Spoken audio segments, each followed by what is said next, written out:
We never know where life will lead us or what may hinder us along the way.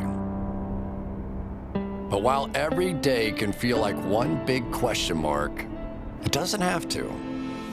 With the right insights, strategies, and solutions from Western and Southern Financial Group, together we can look ahead to leave the unknown behind.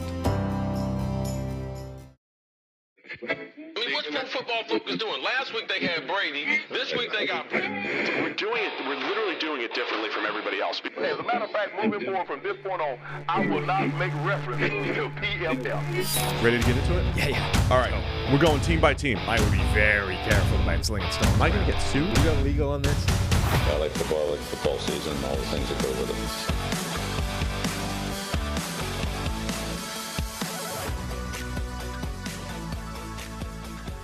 Welcome into the PFF NFL Podcast. Steve Palazzolo, Sam Monson. We're back, and it's time to react to some football, Sam. Overreact. Yes. I hate overreacting, but we're going to do it. This is what happens. This is the first football preseason. Okay, week one, right? Most starters nowhere to be seen. They're on a beach somewhere. But it is the first new football that we have seen since the Super Bowl. Yeah, so we have to really overreact to it. If you are looking for more, level-headed reactions and previews, go check out our last 4 episodes. We spent, what did we spend? Almost 10 hours? About 10 hours previewing the NFL. A lot of time. We should package that up into one mega episode. You keep saying this. Yeah, let's just do it. Let's just stitch together the 4 episodes and just throw it out there and see how it does. Repeating it endlessly doesn't make it a better idea. It does. It's 10 hours. It's 10 hours of greatness. But we previewed all 32 NFL teams, division by division. Those are our last 4 episodes. If you haven't seen them yet or listened to them yet, go check those out. Before we get into preseason overreactions, the other things we have on today's show, we'll talk a little bit about the rookies because that's where most of the overreactions are probably coming from. Mm-hmm. And we also have at Old Takes Exposed on the show here today. Yeah. Mr. at Old Takes Exposed. Mm-hmm. I have his book somewhere over there. Yeah, you should probably have it on hand. I should. I'll have it later on hand in a seamless transition where I will also spontaneously change outfit. Oh, it's going to be great. The book will be here. Then I'm going to leave. But yeah. And you're gonna talk to him. But we have his book, so it's perfectly timed, really, because we're going to spend the first while overreacting to everything we just saw in a really small sample size of Week 1 preseason, and then we're going to have on the guy that makes everybody's life a misery when they do that. Mr. Hat Old Takes Exposed. Freezing Cold Takes is, I think, the official handle of the thing. Yeah. Fred Segal is the man's name, but he's written a book. The Old Takes Exposed Twitter account has written a book, essentially the story behind some of the biggest and baddest misses and terrible takes out there. So he'll be on later. The goal of today's show, when we get into it, is to get into his next book, right? Let's have such a strong, ridiculous take that we're going to be in his next book. I mean, I'm amazed we're not in this one, to be honest. We've had enough. You in particular. Hey. You in particular. Look. All right, what's up with the charity drive? How are we doing so far? We're almost at $1,000. We're at $982 raised for Needs, Inc. They provide money to help with the financial cost of service dogs, which are insanely expensive. Not insanely because, it's not worth it, but just, wow. If you are in need of a service dog, upwards of $17,000 to buy the dog, $40,000 to train the dog, you are out a lot of money. So Needs Inc. help people with that cost, and it's a very big cost to help them with. So I'd love to get it by Friday so we could do this test on Great American Ballpark in Cincinnati. I'm sure. Because I'll have access. I'll be on the field this Friday. That would be and awesome. I'd like to invite you with a radar gun. So let's do it. Goal is $2,500. We're at $982. Yeah, so we're raising money for the good cause, but in addition to that, once we hit that goal, we're going to find out if I can pitch a baseball 60 miles an hour. And you just sitting here critiquing my form, miming a throw is like, no, it's a curveball. It's never going to happen. I'm just saying. I've got no confidence. I don't think you're going to do it. But I can't wait to see. So we appreciate everybody that's given to any of those charity drives, and that will continue with the charity drives.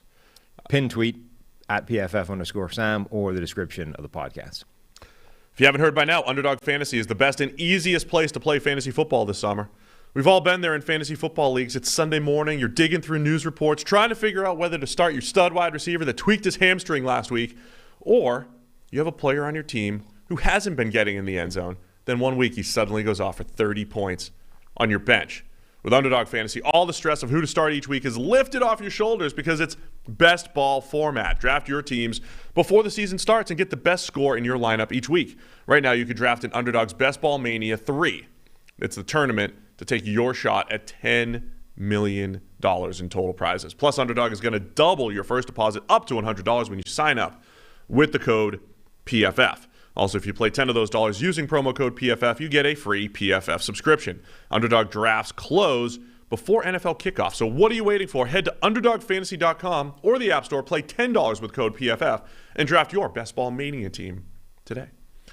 All right, Sam, preseason week 1. Full week in the books. Let's overreact, react, and what'd you see this week that you know is for sure the truth? Well, the Romeo Doubs, I think we're going to make an official pivot to Doubs. We're going to go to Doubs. Yeah. We're going to go to Doubs. We're at Doubs. Yeah. Some people started off at Doubs. Yeah, that was off. It's not Doubs. No. We started off I've at seen Doubs. pronunciations at Doubs. Mm-hmm. A lot of people are saying Doubs. We're making the official pivot to Doubs. Let's go to Doubs. Okay, so Romeo Doubs. Until otherwise pushed in the fourth round Green Bay Packers wide receiver, rookie, is obviously on his way to the Hall of Fame. Oh, yeah, there's no doubt. I mean, it's been heading that way through training camp. He looks like a better version of Davante Adams. Of course. So we hit... Am I overreacting to think there are elements to just the way he moves his body and the way he really turned around for the third and short and contorts his Davante, the way he contorts his body and stuff? I'm just sitting here quietly so we can effectively cut that out audio-wise and play it back to Mr. Old Takes Exposed later on. Yeah. Let's make sure we have some good... clean audio.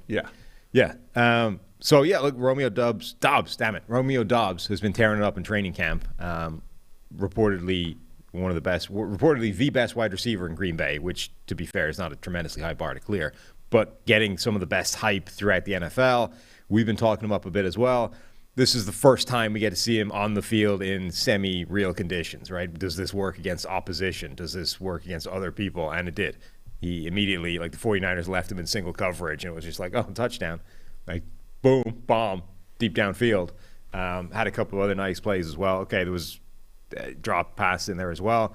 But, it looks off this tiny, small bit of evidence that Green Bay have legitimately found a good wide receiver in the fourth round.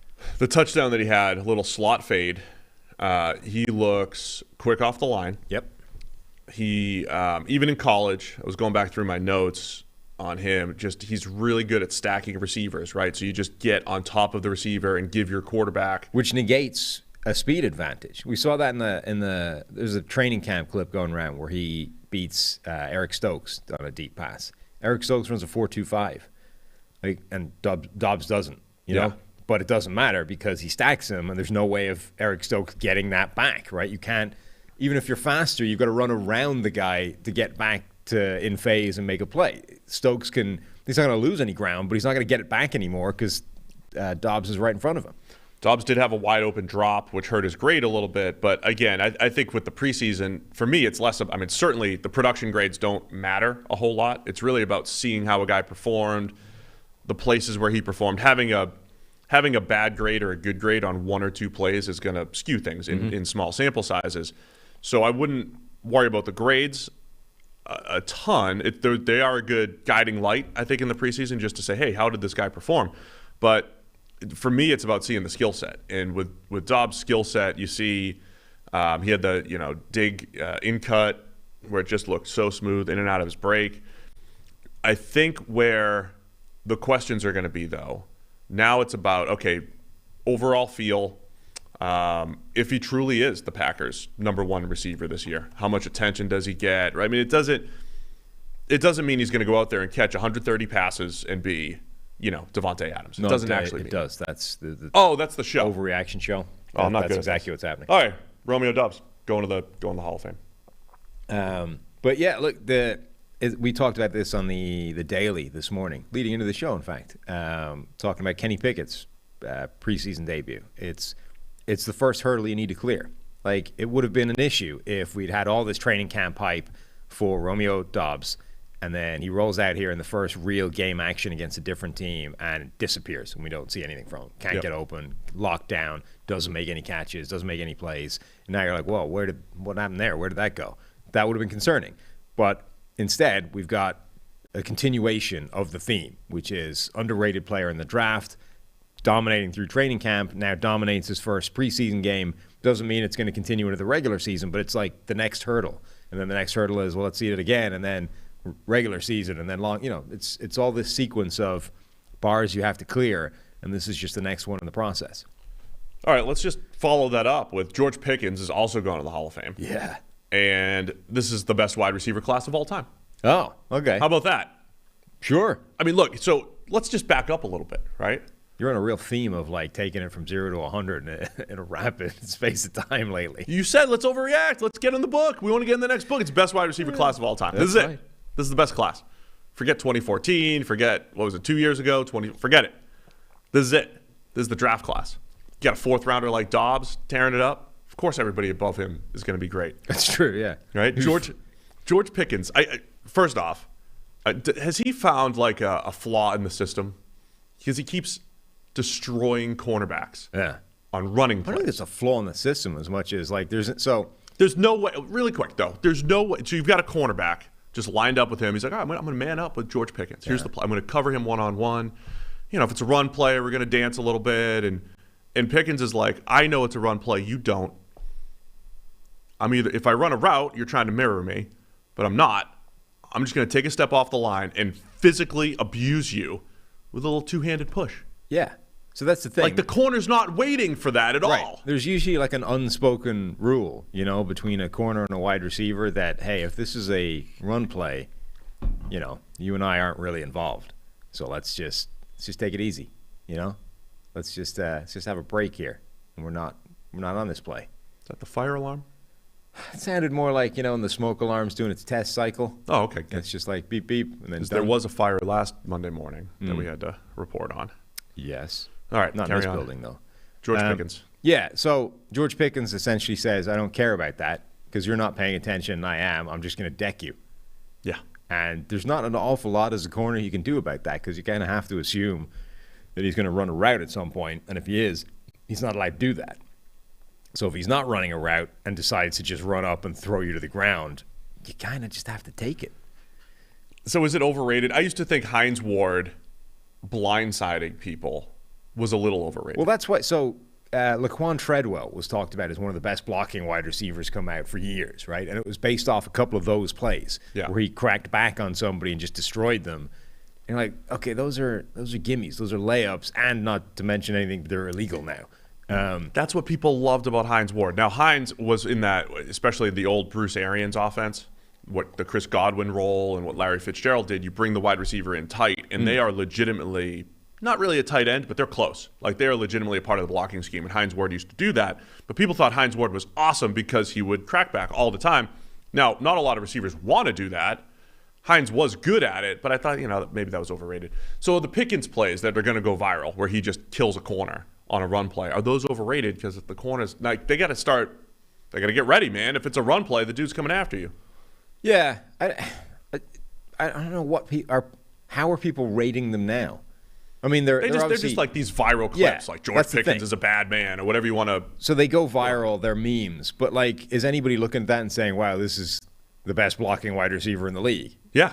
That's what we're doing here on the show. He's the best blocking wide receiver in the league. You are now, but he's wide receiver 1 in this draft class. But is that a thing that's happening? Because if it is, then yes, they're being overrated. If it isn't, if people are just using them for memes and being like, that's amazing, then sure. It's not why I brought up George Pickens, but anyway, he backed up the camp hype as well. I mean, he just looks smooth, incredible. The Steelers continue to just draft receivers well, and Pickens, he should be the number 1 for the Steelers. Pickens, I think, is different from Doubs in terms of, at the time, he should have been a first-round draft pick. He has first-round draft pick talent. Didn't go in the first round, and I'm not 100% sure why. In a receiver draft that was kind of low on that particular skill set, that true number 1 X receiver, guy that can win at all levels skill set. This class, as good as it is, didn't have a ton of that. And Pickens definitely has that. Now, he had a big injury that kind of set back his college career. His overall body of work at college is not the most extensive, so there's a couple of small reasons football-wise for that potential slide outside the first round. I think the bigger thing is there appear to be a lot of people that were concerned by his character and stuff, and if that was a thing, Pittsburgh is a fantastic place to land. So this is a little bit chicken and the egg debate in terms of, if he goes in the first round, he doesn't go to Pittsburgh, does he therefore flame out because he goes to a team that isn't as good at keeping a guy like that on the straight and narrow? Is going to Pittsburgh a necessary part of him realizing that potential? But the point is, the Steelers got a receiver that absolutely had first-round talent. I don't think there were a ton of people pushing to say Romeo Doubs is a first-round receiver. Even the people that liked Romeo Doubs. You got George Pickens, 90.4 PFF receiving grade, caught both of his contested catches, had the touchdown. Impressive outing for him. You've got Danny Gray for the 49ers, breaking away for the long touchdown. I know you liked him. Mm-hmm. I just want to remember, we were at the Combine. You and I think we were at the party, right? We were at a little invite-only party or whatever when the wide receivers were working out. And there was all this buzz, like, oh, there's a 4.26 and there's a 4.29 and all this stuff. And then we were blaming who was on the stopwatch this year? I forget his Ross. name. Yeah. So that was the. So it's day. Combine night, right? Receivers are working out, and Mark Ross is the new guy running the stopwatch for NFL Network. Every receiver's running sub 4.3 or sub 4.4. Trigger finger. Yeah, so we're blaming Mark Ross, and then a lot of the the times got adjusted, whatever. Mm-hmm. But there was a point where there was buzz like around this party we were at, on the broadcast, like this wide receiver class is special. They're amazing. And then I think that buzz maybe cooled a little bit. It was like, that's a really good receiver class, right? 6 receivers go in the top 18 or 19 picks. The NFL's valuing receivers. There's a guy like George Pickens, Sky Moore. These guys go in the second round who we thought were first-round caliber players. And, maybe it was always going to be this really good receiving class. But it does look like an awesome group of rookie wide receivers, even with Traylon Burks getting like third-string reps. Doesn't it kind of show how funny that is about just how silly that whole process is? The guy with the stopwatch, the official guy, at the NFL with the stopwatch, is a little bit early on the trigger finger one day, and all of a sudden everyone, it just starts to snowball, and everyone's like, wow, this wide receiver class is amazing. The speed, it's the fastest ever. It's going to be incredible. And it's like, oh, no, he just got him wrong. Oh, okay, never mind then. Forget it. Yeah.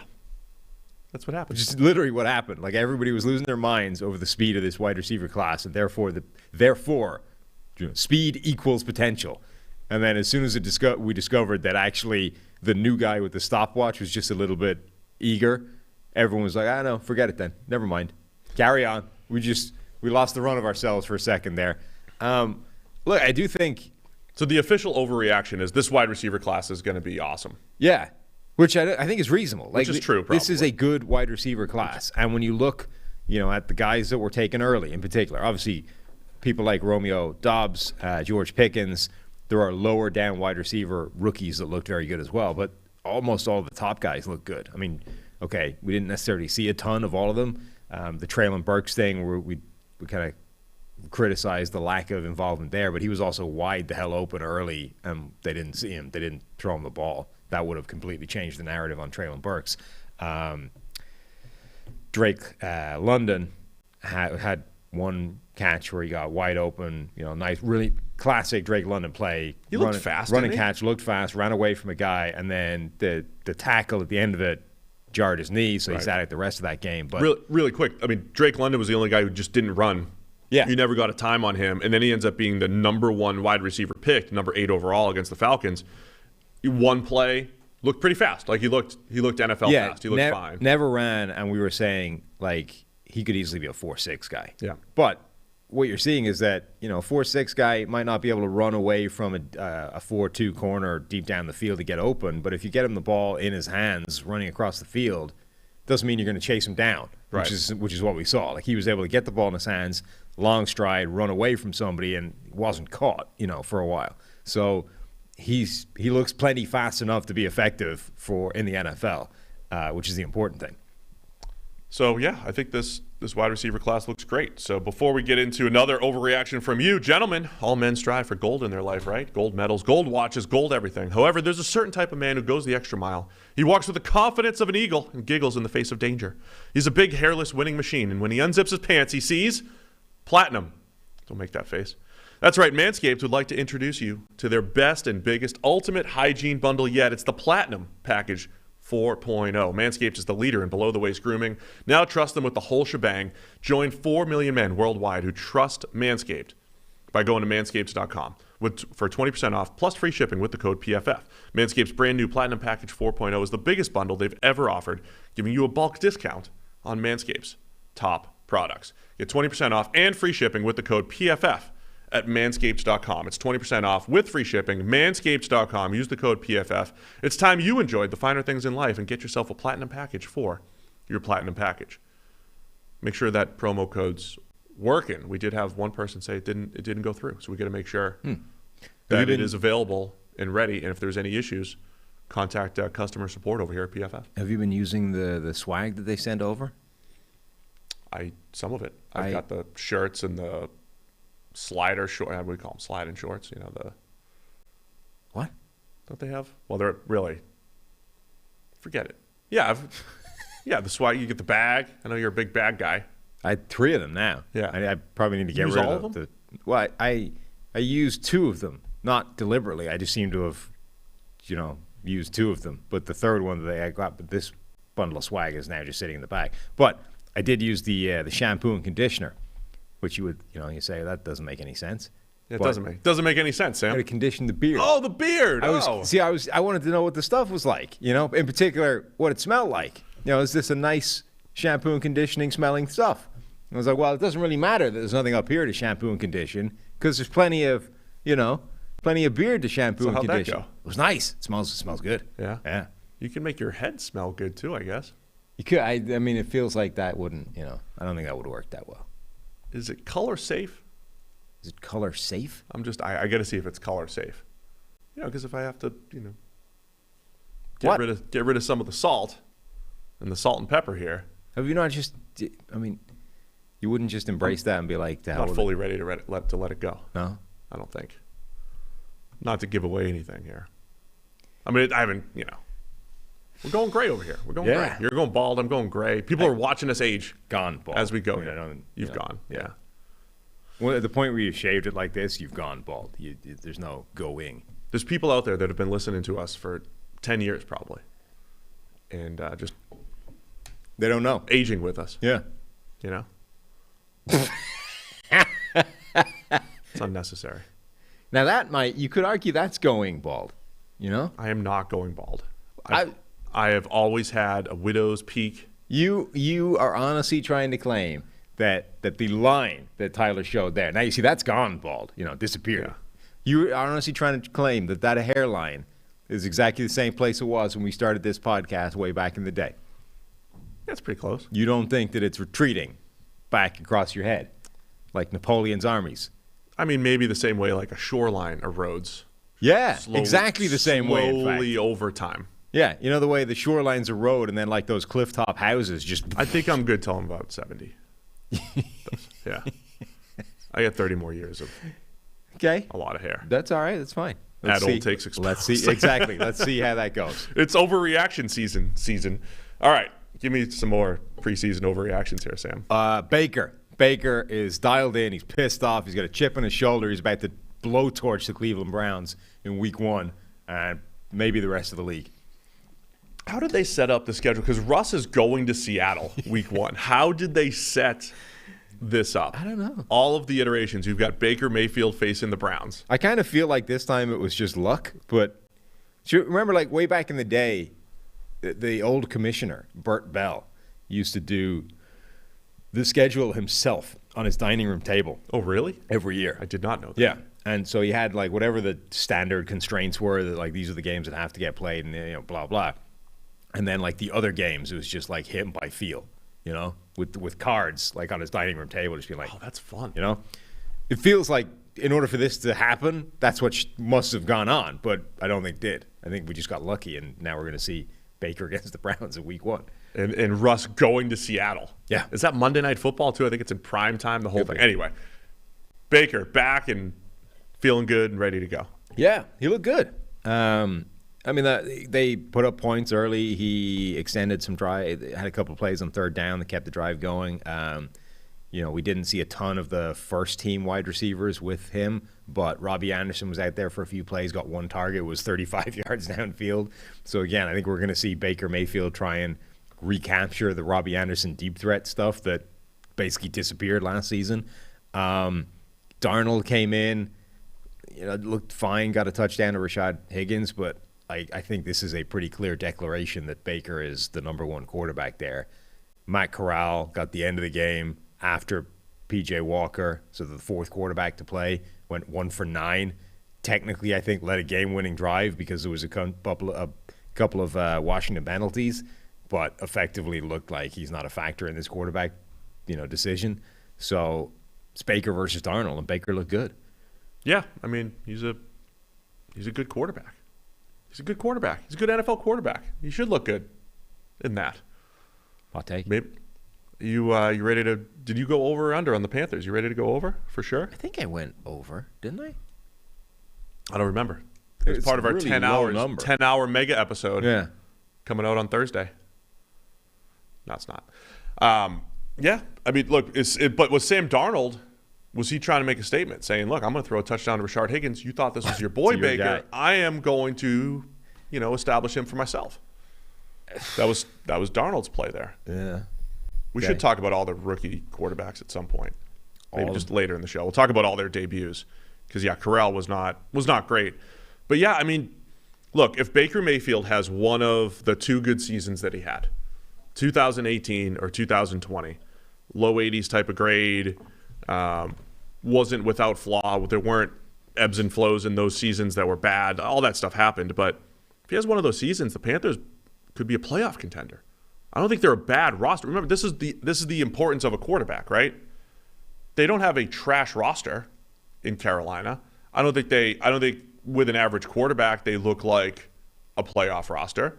But if you get above average NFL play, Baker Mayfield's done that before. NFC, the Panthers are making a play here. Romeo Doubs showing up like a true, legit number one wide receiver could save Green Bay's season. And from save the season, what I mean is, this is a team that wants to win a Super Bowl. I genuinely don't think they're capable of winning a Super Bowl if they don't have an above-average wide receiver anywhere in the roster. If Romeo Doubs is that guy, that changes things. They could win a Super Bowl with just that one good receiver and a bunch of other guys. So when I say save the season, I don't mean they're going to go 5 wins without a receiver. But he might make the difference between being capable of winning a Super Bowl and not. Baker Mayfield could easily save Carolina's season and keep Matt Rule in a job and, take this team from looking like one of the problem teams in the NFL to actually being a playoff contender and, chasing a wild card spot late in the season, all those kinds of things. He can be that transformative.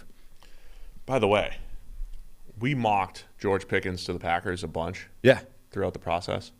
What if they just took George Pickens instead of But that's what I'm saying. Watson? How important is the Pittsburgh destination to George Pickens panning out? He goes to Green Bay, and it's not the same environment. Does it look the same? I don't know. It's not like Green Bay's got this. I would assume it's a decent environment in Green Bay. I think there was a chance they could have had George Pickens. But look at the track record in particular. Mike Tomlin kept Antonio Brown on the straight and narrow for 9 years. That man has got some kind of Midas touch of being able to keep things together. So you got Baker. What's your hot take here? Your overreaction with Baker? He's going to be a top 10 quarterback. All right, beautiful. I was at the Bengals game on Friday night, and the O-line was trash. It was not good. Season's over. Bengals season's over. Wait, hang on. Who played? Doesn't matter. Well, no, it does. It's their backups. So it was none of the people they added to the team to be good. It's we're watching the game, and I was kind of In fact, it was last year's offensive line. It was Hakeem Adeniji yelling out, Super Bowl, it's all over. Yeah. the New England in me came out. See you next season, Bengals. because the third worst pass blocking grade of the week, and it felt like that. Sometimes when you're watching the game live, you're not capturing everything. You don't get as many good replays and all that stuff. It felt like poor Brandon Allen and Jake Browning were just under pressure nonstop, and they were. When you go back and saw the film and see the grades and all that stuff. So my overreaction is the Bengals O-line is going to be terrible because the backups were bad in their debut. Maybe that's why it's hard to get media access to them, is because you're sitting there in the stands being like, "You suck." I was joking. I was teaching my son. I was teaching Harry how to heckle, how to root for. We cheered too. Okay. You just react. React. All right. Yeah. I didn't really do that. I would never trash the Bengals. Effectively, what you were watching was last year's offensive line, which is why we're over here overreacting. Yeah. Hakeem Adeniji. Joe's knee's not going to hold up. Joe's going to get killed again. In the preseason, Hakeem Adeniji is coming out here with a 25 grade on 47 snaps, which is actually a reasonably representative number. Jackson Carman with a pass blocking grade of 19. Yeah. Yeah, it was rough. And there's a reason they went and added 3 offensive linemen in the offseason. Yeah. Realistically, the real offensive line for the Bengals should be much better. But it was an ugly debut. The Cardinals look pretty good. Though it does show you how potentially problematic it is if they get any injuries at any point. Because they got to turn to the guys that were in there last year. I would say, we always talk about waiver wire and roster cuts, and there were always some teams that have surplus, right? Not even cuts. Like, we're seeing, there's people still out there. Like, true. There might be some more depth to look into. Mekhi Becton goes down, and whether or not they were going to sign him anyway, the Jets pick up Dwayne Brown, who, coming off the worst season of his career, or not, worst season since his rookie year, was still like a 75 grade. Right. Like, Dwayne, if he stays at that level, he's still a perfectly good offensive lineman who is better than a bunch of these problem spots. And he's not so old that you're like, there's no chance he bounces back. Right. Like, we've just seen Andrew Whitworth playing well at 40. We're seeing Jason Peters last year played pretty well at 40. Dwayne Brown could easily bounce back and have a better year than his last season, in which case he's a steal. Who just picked up Riley Reif recently. Like, there are players out there that are still decent starting caliber offensive linemen. J.C. Treader is still available at center. We were thinking that was an automatic move for the Bucs if Robert Hainsey's injury was bad when he got carted off. Still could be a move for the Bucs, sure, depending on what they do. J.C. Treader is still out there, arguably, a top 10 center in the NFL. Like, there are players out there still available to pick up as veterans and completely transform problem areas in the offensive line. All right, so Bengals O-line, overreaction. What do you have? What other overreactions do you have from week 1? Well, the Eagles are probably going to the Super Bowl. Jalen Hurts was basically perfect in his opening drive. Jordan Davis looked like a monster. Kobe Dean was dominant behind Jordan Davis. The Georgia connection still worked. Everything was good. My favorite part of preseason week 1, it's seeing the rookies. Except they lost, but that happened later. Doesn't matter. No. That was after the fact. I like seeing the rookies. I like to see how they look. How they look in their uniform. I like the eye test, right? Who did you mention that looked Ray McLeod, body type wise, right? Like things just look different from college. Big, small, skinny. It's weird. I don't understand it, but the specific uniforms can have certain effects on players' body types visually. Ray McLeod looks to have a different body type in a 49ers uniform than he did in a Steelers uniform. And I have no rational explanation for how that works or what happens or what is going on. But he looks longer. He doesn't look like, if you put the two people next to each other, I wouldn't say they're the same person. But they are. I don't get it. How that happens sometimes. My point was Kobe Dean looked as small as advertised, right? Didn't he look small? But he was also as good as advertised, right? He was flying around, moving quick, making plays in the backfield, jacking up offensive linemen. It was awesome watching Dean. Jordan Davis missed a tackle in the backfield, but he was doing his usual. He was two-gapping and, two-gap in the center on one play. He was the guy chasing down Zach Wilson when Zach Wilson's knee went. Yeah. It was rookie Max Mitchell, too, who we kind of liked coming out, the right tackle that blew the first block that made Wilson scramble out of the pocket. The Zach Wilson knee injury is another thing we can't discuss, but the Eagles just Cam Jurgens looked really good, the rookie second-round center. So, like, all of the rookie Eagles players looked really good. Good for Jurgens, because so far the only thing anyone had seen from him really was him getting walked back by Jordan Davis in that one viral clip. I will say, though, our friend Mitchell Schwartz stepped up and said, not that bad.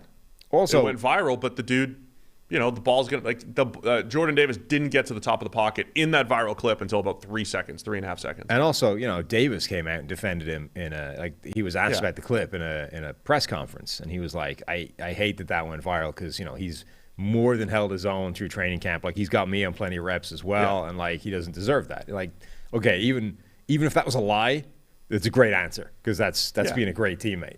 I will say the slow pushback, I think there is value in that, right? It wasn't that it was that slow, but the Eagles want Jordan Davis. That was a win in the Vince Wilfork mold of winning, which is right. I'm going to take you. Pop that gap. I outweigh you by 100 pounds. Yeah. We are moving backwards. Right. How long it takes to move backwards is a different matter. And then for it to be an effect, I still think I would consider it a win for Jordan Davis because there are enough plays in the NFL where the quarterback doesn't have his first read open. Right. And You're taking away. And as soon as you go to a second read, you've got to do it in your face. You're taking away the step up in the pocket, if nothing else. Now, that doesn't mean there are definitely scenarios in which that won't matter because the quarterback's got somewhere else to go.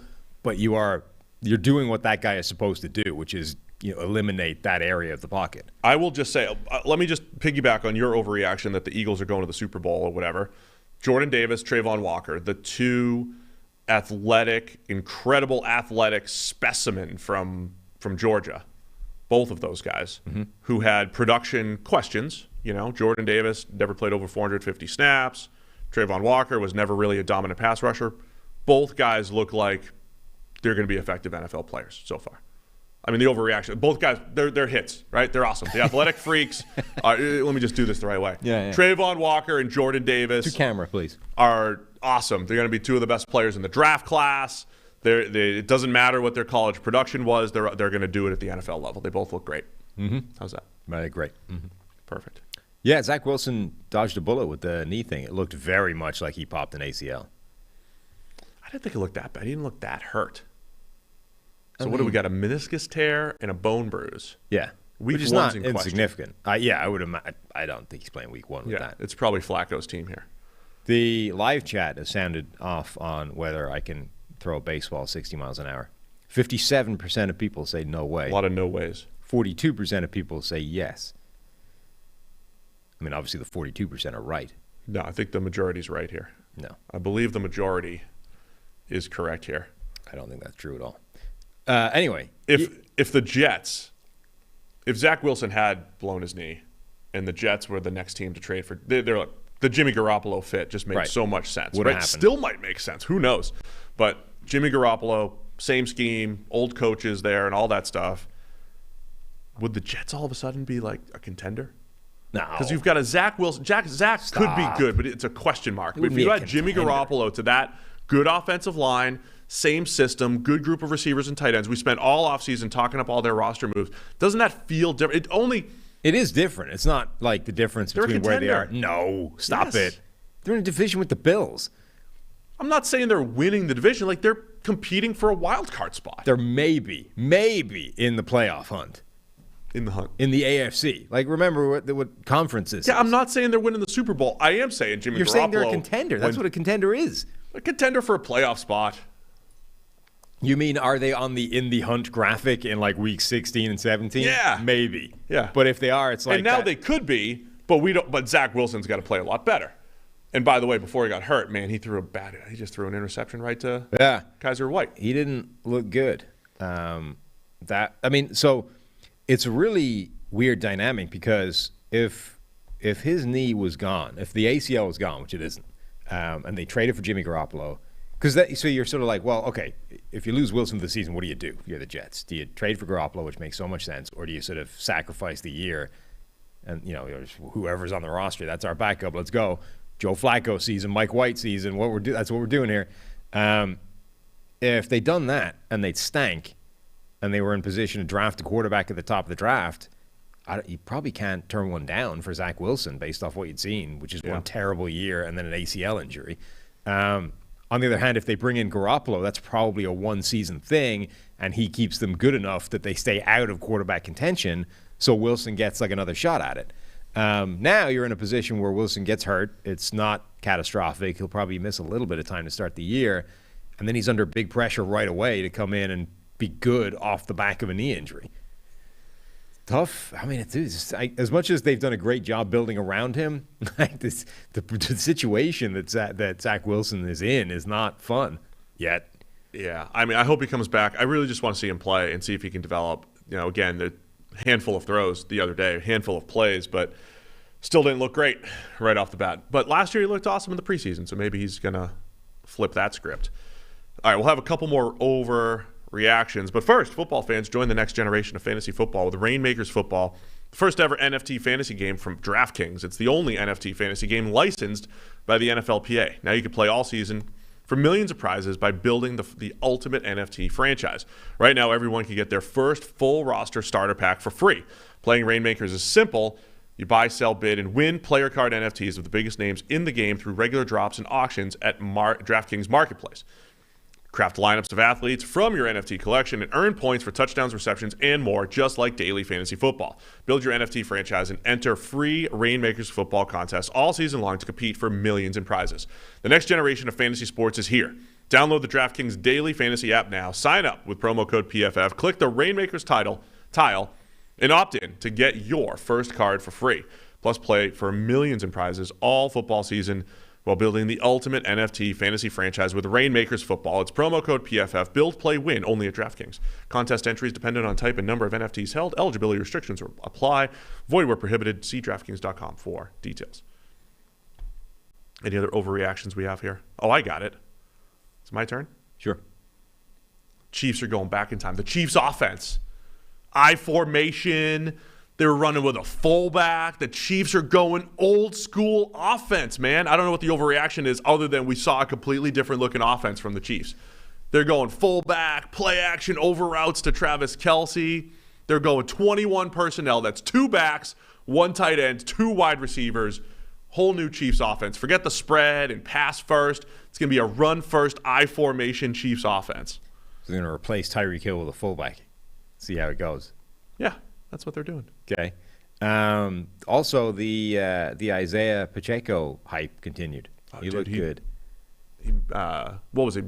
Had like a sweet juke in the flat or whatever it was. He looked good. Yeah. Playing with Mahomes too. Right. That's what the and the fact that they sort of shut him down very early, with the starters kind of thing, says 7th round running back out of Rutgers. He's going to feature in that offense. Yeah, and what the fantasy folks do here to try to predict who's making the roster, who's getting time and all that stuff. Do you play with the ones? Do you play? Right. He got time, Pacheco, with Patrick Mahomes. And this is a team that has a former first-round pick, Clyde Edwards-Helaire.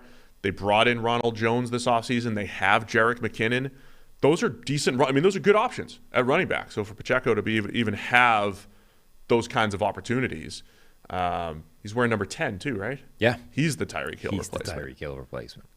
He's good in space. They'll give him some of those gimmick plays. There were a few running backs that kind of caught the eye in that sort of scenario. Dameon Pierce for the Texans. Continue again, another guy that's been getting some decent hype, and that Houston Texans backfield has been a nightmare to try and pin down what that's going to look like. But Pierce is a guy that could absolutely feature in a significant way there.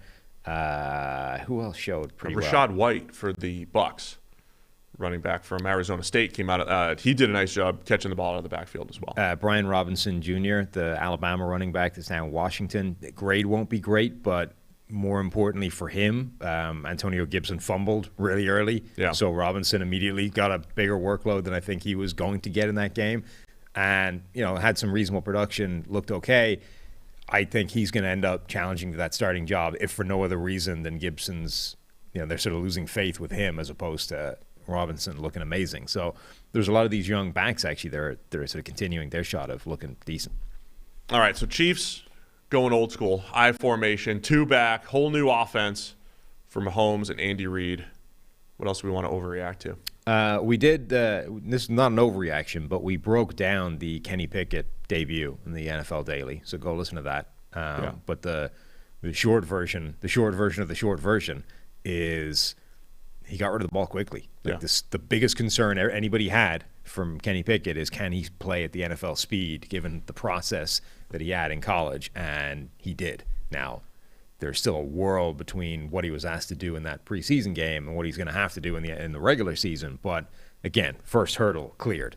If you're not already downloading and subscribing to the PFF NFL Daily every single day, 5 days a week, it's Sam and Steve, the 10-minute-ish version, right? We'll take a topic, we'll break it down for 10 minutes. It's more quick hitting. It's not as, long and drawn out as this podcast that you like to listen to. So be sure to subscribe. Is that long and drawn out? I mean, as thorough, and fun. Comprehensive. And comprehensive. There we go. Not as comprehensive as the PFF NFL podcast, but the Daily is a great quick listen. So go check that out as we break down Kenny Pickett and his debut. Yeah, my short piece on that is I think we're going to see Kenny Pickett sooner rather than later. I thought there might be a scenario where we don't see him for a long time, but now I think that's accelerated based off of one preseason game. Nice. Oh, so here's a fun game. I was thinking about during week one, preseason is amazing for, wow, that guy is still playing in the NFL. Yes. That guy's still cashing NFL paychecks this number of years later after. Give me one of those. So who jumps out from that description? Who was the first player that you think of from this week that you saw? You're like, wow, that guy's still in the NFL? I can't. There was. So that happened a few times. I can't remember who the names were, actually. I got a couple of good ones. I've got Willie Beavers is always one. And Willie popped up with a 90 grade in his 37 snaps. I don't know if anybody remembers our Willie Beavers Willie Beavers was drafted in the 4th round of the 2016 draft. His NFL career is now 618 snaps of preseason. And in the preseason previously, remember, like this, the lowest bar to clear of can you survive at the NFL level. This 4th round pick that a lot of people liked for his, abilities, we did not. His preseason grades so far have been 49, 61, 61, 44, 51, and then boom, Washington, year 7 breakout with a 90.3. There is something too. I actually did this with Garoppolo one time. He had there was a point where he had probably as many preseason snaps as regular season because he was injured so much. I would imagine Beavers has significantly more at this point. I mean, there's definitely a point where we're getting that's almost a season's worth of data on Willie Beavers across his career. How many teams? Preseason. How many teams do you think Willie Beavers has been on so far? Oh, he's on the Josh Johnson train here. He's like 8. 1, 2, 3, 4, 5, 6, 7, 8, 9. 9 teams for Willie Beavers. And in 9 years. In Wikipedia they have the little asterisk that's like off-season and/or practice squad member only. Yeah. All but 2 of those teams are that, and the only reason one of them isn't is because it's the Dallas Renegades, who were good for Willie. Who are they? An XFL team. No hate here. Keep cashing paychecks. Josh Johnson has to be the other. Who was he with this weekend? Denver? I don't even know who he's playing for now. He's team 16, 17, 8. I mean, it's a lot. It's insane. I think it was Denver. Another guy, he's still in the NFL. Devin Funchess is back. He's playing tight end. Yeah. And scored a touchdown. Nice. Playing wide receiver, but, I mean, you should Devin put him at Funchess that size. Was an opt-out in the COVID year, and then just got cut last year and After was not signed by anybody. And he was injured in 2019. But then was an opt-out, I think, in the COVID year. And then last year, I think, just got cut and didn't get picked up by anybody. And now he's back technically playing tight end and scoring touchdowns in the preseason. Who else do you have? Do you have any other? Those are only 2 that jumped out, but there was a bunch of them all throughout the week. Yeah, I mean, there was a lot that I just kind of said in my head, I haven't heard your name in a while. Who else do we have? But it is amazing that, how... we talk about with, Tease Tabor is still in the NFL somehow, playing safety now, I think.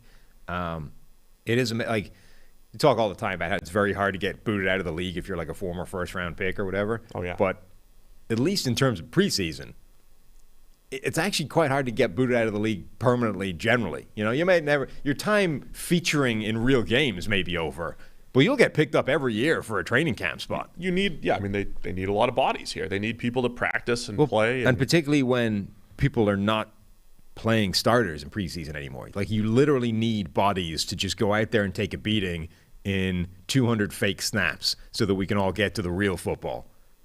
Come on, don't downplay that. What? Yeah, people got to take the snaps. I'm not downplaying. I'm just saying that's a real thing in a way that it didn't used to be. You posted that clip of preseason TO, Yeah. And the Hall of Fame maybe posted a clip of Tony Baselli's rookie season, it was the Hall of Fame game that year. And the commentary was like lamenting that we weren't going to see Tony Baselli because he was injured. Yeah. But everybody, like Mark Brunell was out there. The Hall of Fame game. Well, Brunell was fighting for a job. Hall of Fame game, everybody played. But like, two starters all the starters are out there. They're saying, it's a bummer. We're not going to get to see Tony Baselli. Like, if the Hall of Fame game now, those guys aren't going anywhere near the field. Not Admittedly, Trayvon Walker did feature. But, most of the time, starters are not going anywhere near these preseason games to the degree they used to be. And, like, there's a reason that we're shrinking down the number of preseason games because we're not treating them the same the way we used to. All right. Do you want to get into some of the rookie debuts, or do you have any other hot takes or overreactions? What else did I have? Same thing. It's hot take, and it's all in one. But Desmond Ridder is the sort of next player up, I think, to talk about. Falcons quarterback, the rookie. Some good, some bad, but I think more good than bad. Well, he was another one of those players that has, sometimes you have these games where the grade and the box score might actually end up telling an accurate story, but in a way that shouldn't happen. Every play doesn't match up with what happened.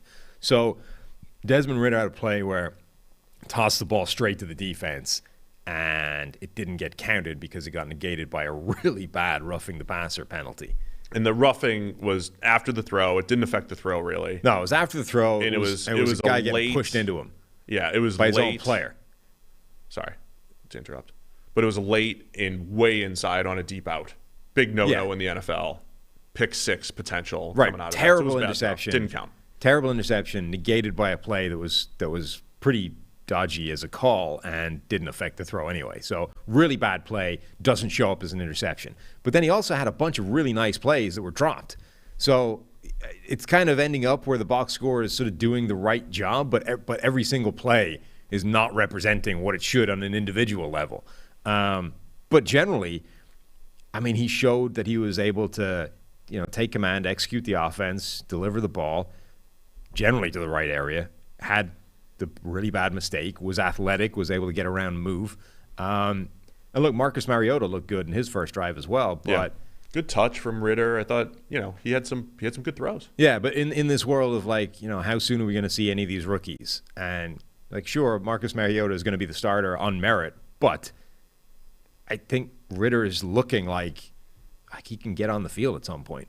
It is always fun watching the preseason just from a schematic standpoint. You usually see the most basic concepts. I feel like every drive starts with a little boot action, getting the quarterback out. Every single quarterback gets those plays, the little gimmies and stuff like that.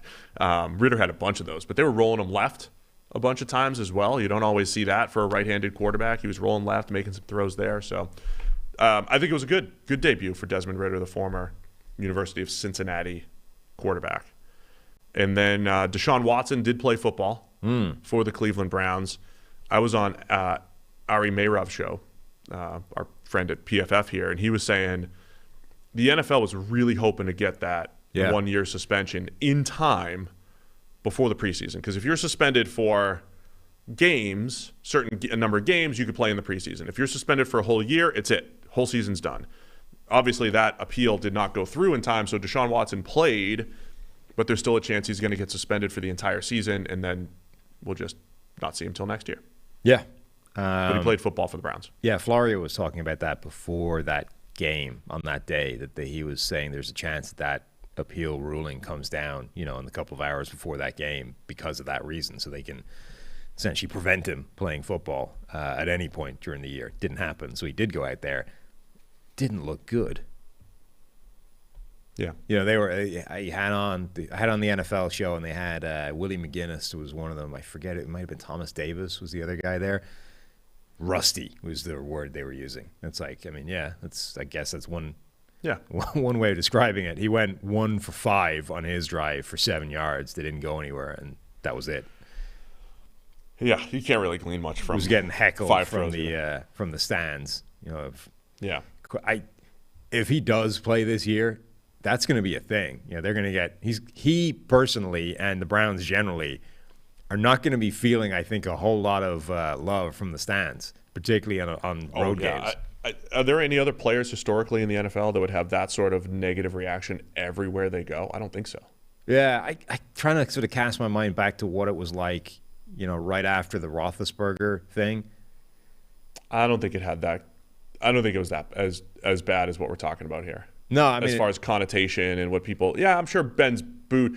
I mean, the opposing quarterback's booed in every stadium. Sure. And this and that. Like all that stuff is true. I mean, I think it's going to be loud. Yeah. Against Deshaun Watson wherever he goes. Anyway. And this was, this one was against Jacksonville in Jacksonville. It's not the most, intense and vociferous crowd you're going to find. So when they face different teams, with already hostile environments, and that's the kind of ammunition they've got to work with, like that's not going to be a fun environment for the rest of that offense. All right, let's get to the rest of the rookie debuts. Do you want to discuss the few quarterbacks, Malik Willis, Sam Howell, some of the guys we haven't talked about, or just best debuts? What do you want to? Yeah, let's do Willis. Got to explain Trevor Penning's grade. Some questions about that. I'll do my best. Let's do the Malik Willis thing. So Malik Willis, this is one of those. If you just watch through Twitter, you will think Malik Willis is Thick Vic, as I call him. Thick Vic. You see number 7 running around and looks fast. I'd prefer to be Thick Vic than Thick Case Keenum. True, you don't want to be Thick Case Keenum. But yeah, I mean, Malik Willis, his first touchdown, he rolls right, breaks out of Kyle Hamilton tackle in the backfield, breaks out, gets to the end zone for a touchdown. Willis looked like an incredible runner, much like he did at Liberty. Also showed the deep ball. I mean, velocity is easy, right? The ball just jumps out of Malik Willis's hand. This was like, remember early career Josh Allen? We would say this was the full Josh Allen experience, right? You've got great throws, you've got poor decisions, you have easy misses, you have a great run. It's kind of Malik Willis right now. And I've made Josh Allen, Malik Willis comparisons with their special throws. Like Malik Willis makes throws that you kind of only see from a Josh Allen. Some of the on-the-run stuff, the velocity on the ball, just some of the special that he's capable of. But then Malik Willis gets benched on a play where he scrambled for 17 yards because it's an RPO. I think it was an RPO, not play action, right? He comes out, he doesn't hit the open receiver who's open, doesn't throw it on time, and then makes a spectacular run out of that. But Mike Vrabel is thinking, process first, man. If you're going to win in the NFL, you got to make that throw. So he takes him out of the game because he didn't make the throw. But Willis had some of those plays where he held the ball for 4.5 seconds per drop back, didn't throw the ball on time all the time, made some spectacular plays, missed some easy ones. We really got to see a lot in his debut. Yeah, that was kind of the everybody's take on Malik Willis before the draft was right in that one brief period of preseason, regardless of what the take was. Like we saw the full spectrum of everything he brings to the table, good and bad. And I think he was the guy that missed the wide open Traylon Burks downfield that would have been, could have been a bomb. But yeah, the what we saw, I think, was an example of like what he can bring to the table is just, it's fun. I mean, it's for sure. Absolutely. He's so far from a complete quarterback at this point, and yet he's still dangerous and productive. Like, so what did you think of him getting benched, so to speak? Because Vrabel said, he didn't throw the ball, so I wanted him to throw it. Took him out. Yeah, I mean, I'm okay with that. Like, this fine. I believe so. My 2 points on that would be I believe in the process part of it, right? Is teaching the right process, and over time you're going to be better for it, right? If you do things the right way and hit the open throw when it's there. On the other hand, we talk about like offensive tackles, right? When they lose, how well they recover, right? Like, you got bowled back a little bit, but you got good feet to recover or hand usage to recover or whatever it is. There's something about a Malik Willis where, okay, you didn't hit the open throw, and I'm not saying you can do this every time, but he turned it into a 17-yard gain. There is something, too, when you don't – this is where we always talk about the run game elevating the floor of an offense.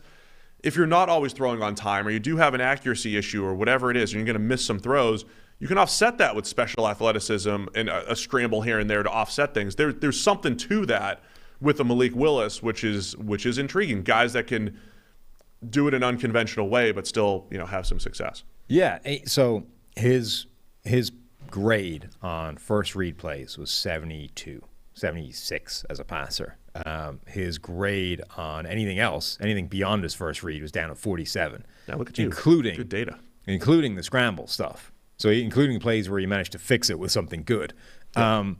But that's the kind of player he is right now. It looked, when you watched him play, it was like this is one read and then run. And make something happen. And look, sometimes he did, and that's fine. And he's got the kind of arm where the one read can be a bomb and make a huge play happen. And so, Ryan Tannehill is good enough that Malik Willis should be a long way from seeing the field. But if, say, Tannehill gets injured or something and Malik Willis gets thrown out there, it's going to have to be a completely different offense, but it could still function. Like his rushing threat, and we saw that with his touchdown, right, at the run that he had where was that a design play or did he just butcher something and turn it into a touchdown? It was designed roll. It was a weird looking play.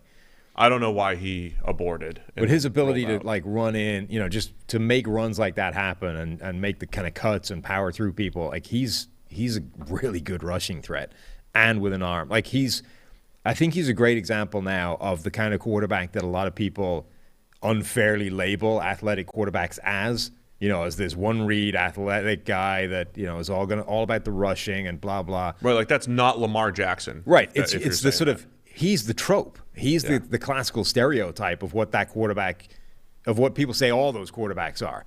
And I don't just, by those quarterbacks, I don't mean black quarterbacks. I mean all athletic but limited athletic quarterbacks generally. So Josh Allen got this as well. But that's the quarterback that people talk about is incredible athlete, real rushing threat, usually has a cannon for an arm, but it right now certainly is very limited in terms of what he's doing from a full field read, from a working through progression standpoint. He's not doing that right now. Yeah. But he's so good at the other stuff that he can kind of get away with it for, to an extent. Now, as I said, you're not going to put him in there ahead of Ryan Tannehill. No. But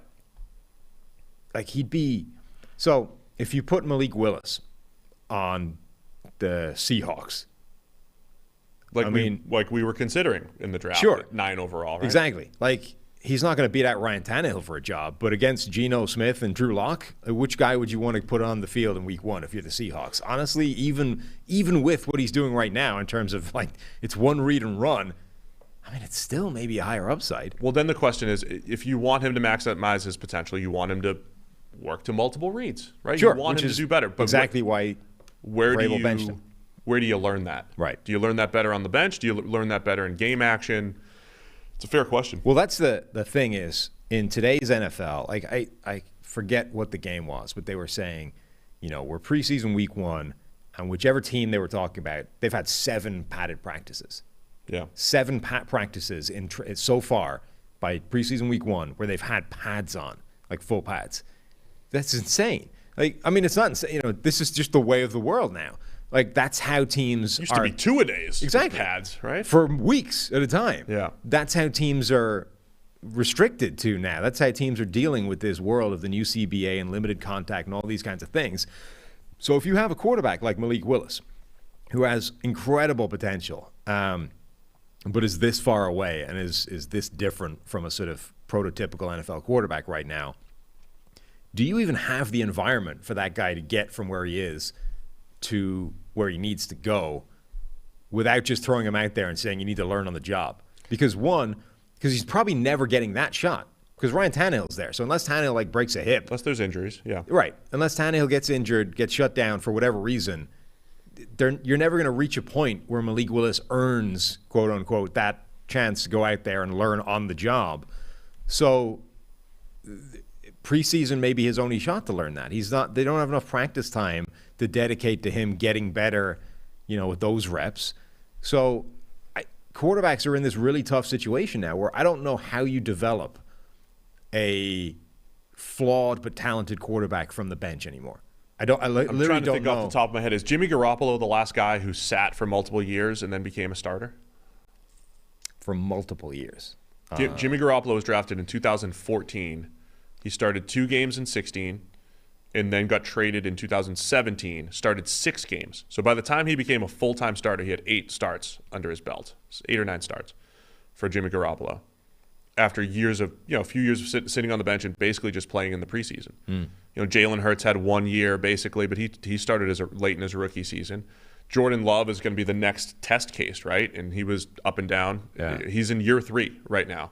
He's the next test case, right, of a guy that's literally sitting behind with no shot of playing unless there's an injury or whatever, and has to develop during the preseason. I think that's a question. I mean, NFL teams maybe need to ask it, but I actually think those quarterbacks personally need to ask themselves that question, which is, how do I get from where I am to where I need to be in the current environment? Because I'm honestly not sure the NFL is set up to do it anymore.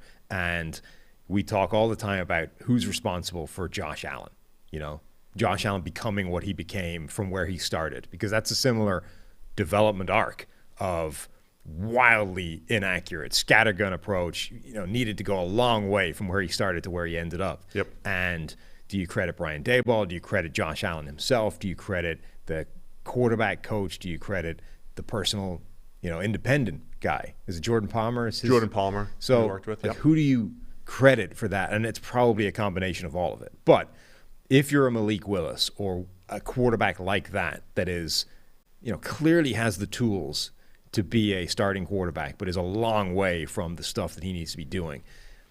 I mean, he needs to be saying to himself, I don't know if I am in the environment where that's possible just by being a backup in an NFL team. I need to find the Jordan Palmer or whoever it is. I need to find that guy and dedicate like every other minute of my life to seeing if that guy can bridge that gap, because I don't think the NFL will get you there just by being there anymore. Go to NFL Europe, man. Yeah. That's the thing. Need NFL Europe. That's why I keep saying, I think one of these spring leagues, one of these leagues that keeps coming up needs to survive for that to happen, because there's no... It'd be intriguing to see these leagues, the XFL, USFL, if one of those leagues became a place where a team can send 5 players. Yeah, and I don't think the NFL wants to do that. They probably don't, but I think that would make the league more fun. So now the XFL or USFL is a combination of street free agents plus, and I think the last few leagues, from the NFL. The last few leagues have understood that you need, the last thing you want to do is be adversarial with the NFL. You want to be as close with them as possible. And this was like the AAF was the first to get really tight with the NFL. And obviously they bombed financially, but they were doing a lot of smart things in terms of like cozying up to the league and trying to make that as sort of as beneficial, mutually beneficial as possible. I think both the XFL and the USFL are doing a decent job of that as well. But you're right, like the league needs... NFL Europe was great for the NFL, but here's why they in won't every do it. way other than financially. Yeah, but the NFL won't do it. The only reason why we're in this spot where quarterbacks can't develop for the NFL is because they're trying to cut down on practice reps and full contact reps, and because the NFLPA has focused on health, player safety, right? Player safety. And so you're not going to just throw your guys into like, oh yeah, go play another 8-game schedule or whatever it is. I mean, that is why they're not going to do it. Right, but it's also why, as long as you can keep enough distance where that doesn't become a problem, you can de facto create that situation. All right, the NFL Europe was great because there was that official, you just go send them out there. Now you might end up seeing a world where it just becomes, that on the side. It's not contractually done, but you go out there, Malik. Maybe it gets worked into the system where it just doesn't violate any contract, In your off season, you go play in the USFL or go play in the XFL.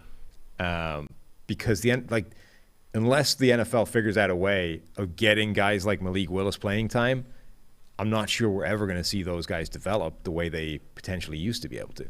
We had Matt Corral went 1 for 9 in a comeback attempt thanks to a roughing the passer. Corral did not look too good. Comeback attempt, sir. Successful comeback attempt.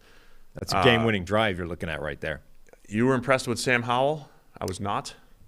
Certainly. Well, so Washington quarterback, 5th rounder.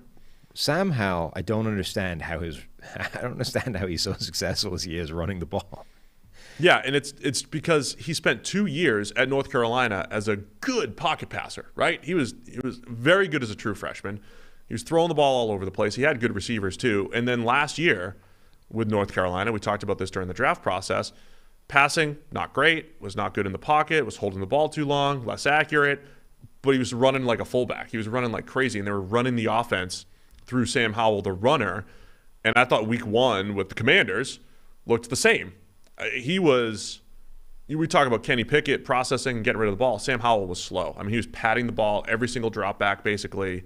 He had 2 turnover-worthy plays where he's essentially staring things down and throwing it into coverage or double coverage. Not great. But he also breaks free. What, a 22-yard touchdown or whatever it was? Just he was elusive in the pocket, breaks free, has a nice touchdown scramble as well. Mm-hmm. So, talk. Yeah,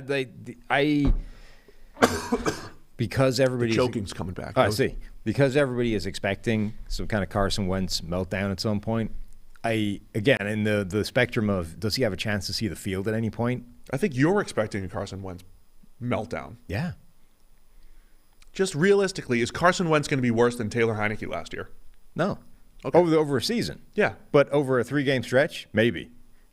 Oh, yeah, sure. And if there's one of those 3-game stretches, because this was the Fitzpatrick conversation beforehand, right? You're going to get like a couple of games where Fitzpatrick goes out there and throws like a 90 grade, but then you're going to get a 3-game stretch where he goes 42, 37, and 25.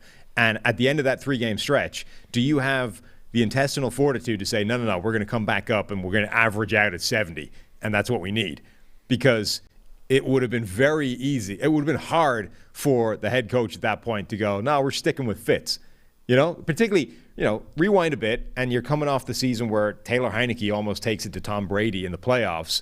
And then, if they'd had that scenario plan out, I think it would have been pretty tough to not bench Fitzpatrick at that point. I think Carson Wentz is a very similar situation. We're given the couple of years he's coming off. If Carson Wentz has like a 3-game stretch of implosion, can you keep him in the starting lineup at that point? I don't know that they can. And if they don't, I don't trust Sam Howell. It's Heineke that would be the guy. I don't trust Sam Howell at this point. I think Heineke might have played his way out of any chance of coming onto the field last year. He's a good backup now. I guess Heineke. It depends how when it happens. Like if this happens week 15, they're out of the playoff picture. I think Sam Howell could see the field. Yeah, I didn't think he looked great in his debut. So that's all the quarterbacks. What about Aiden Hutchinson? Looked really good. We had that 1 tackle for loss that went viral too, all over the interwebs. Boom, good quick play. Win, gets into the backfield. Exactly. Remember, I think I did a video at some point that every win Aiden Hutchinson had in college is the same play. Same look. It's that play. Yeah. It's like the inside move. Yeah. Boom.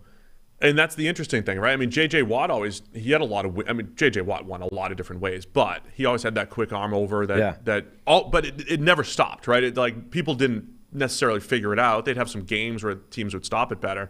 But that is just like we're saying with quarterbacks, as teams have film on you, people are going to look at film at Hutchinson too, so he's got to learn how to adjust and all that, but it was a good debut for him for sure. Trayvon Walker's getting that hype. I hyped him up earlier today, but Hutchinson's off to as good of a start, if not better, yet. So that battle's always, still going. Trevor Penning with the Saints. Some questions about his overall grade and how to explain it. Basically had the same number of run blocking snaps and pass blocking snaps. Ends up with a 90 grade with a 96 run blocking grade. It's basically you've got different expectations for each grading facet. So Penning's going to end up with a really good overall despite a poor pass blocking grade, in part because it was about a 50-50 split in run blocking and pass blocking. Normally you see a 60-40 split or worse. So it was really a run-heavy approach from the Saints. It was more run-heavy than you expect. So when Penning puts up a 90-plus run blocking grade, it's going to be weighed higher, even though it's 50-50. And there's also kind of some hidden grades in there, penalty grades and various things where he didn't have those penalties, and that will elevate his grade a little bit more than just the run blocking versus pass blocking straight-up grade. Penning looked, Saints' first-round tackle, looked incredible in the run game, as advertised. Blocking through the whistle, all that fun stuff. But that wasn't what was impressive. It was backside of zone. He was so quick and powerful. Remember, he tested extremely well. Quick off the ball. And when he would get his hands on somebody, they stopped. They just stopped. He is going to open up. It's kind of like Teron Armstead, similar from a run blocking standpoint early on from what we've seen. He will provide some backside opportunities for Saints running backs when they run away from Trevor Penning. That looked great. And then my friend, Obo Okoronkwo, got him a few times in pass protection. Our guy, my guy. Okoronkwo was quick to the edge. Penning didn't get there. Spin move got him. So Penning, as we thought, coming out of Northern Iowa, good run blocking potential, got some work to do in pass protection. Yeah. A couple of other rookies I thought that showed well immediately. Boye Mafe from the Seahawks and George Karlaftis for the Chiefs. He looked really good. Karlaftis is a guy that, PFF grading loved. I think was very underrated in the entire draft process. I think he just got overlooked as everybody focused on other places. He could easily be that team's best edge rusher this year. Yeah, Karlaftis and Boye Mafe both looked awesome, I thought. Mafe was flying around the field for the Seahawks. Mafe's good. I liked Mafe coming out. He was flying around. I think he had 2 total sacks. He was the one. Kenny Pickett's outside the pocket. Could have maybe thrown it away, but Mafe was closing so fast. And Karlaftis, we talked about his length and power, his hand strength, and all that stuff, all of it on display against the Bears. So those were really good. Those are really good debuts. Mm-hmm. I thought the tackle group, even beyond Penning, Charles Cross was really good in pass protection for the Seahawks. He looked smooth. I thought the rookie class overall had a good debut. So we always get criticized. Never. No, we do. For this, particularly, I think one guy who we never talk about punting. Well, punt god, Matt. What's his name? Ariza? Is that? Or is it? Yeah, if you're gonna call him punt god, you got to get his name right. I think it's Ariza, right? Yeah. Okay, Matt Ariza, San Diego State, go Aztecs, drafted by the Buffalo Bills, comes out here and unleashes an 82-yard punt. Now, he did that in college as well, and the one in college bounced like 25 yards, right? It was, it went 80 yards, but it was most of that was in the air, but a large portion of it wasn't. So when this happened, and I'm like looking at the video, it's 82 yards. You're like, okay, yeah, but how long was it actually? It was legitimately like 70 plus in the air. Like it was a bomb. He punted a touch, it was a touchback, and he kicked it. It went from like the 15 or the 10 or something. Like the point where he actually connected. Yeah. And it was a touchback. It's insane punt.